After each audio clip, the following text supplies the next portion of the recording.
ஜாதி என்பது ஆதியிலே இருந்ததுமில்லை, இது இருக்கப் போவதும் மனிதனாக தேடிக்கொண்டது யார்? பரம்பரையாக நம்மை தொடர்ந்து வரும் தொற்று. கடவுள் மனிதனை படைத்தார், மனிதன் ஜாதிகளை படைத்து அதற்கேற்ற ஜீவிகளையும் வகுத்தார்.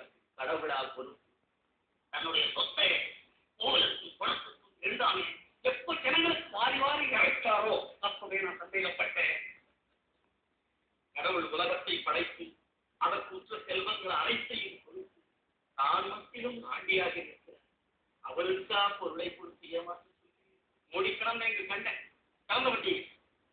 நான் அப்பவே சொன்னேன், யாரும் கேட்க யாருதான் பட்டத்தார் வார்த்தையை கேட்டீங்க, எல்லாரும் ஓட்ட அடிச்சுதான். சரி, பொது மண்டபமா போச்சு, ஏன்னா ஊரை விட்ட தோற்று அந்த ராஜா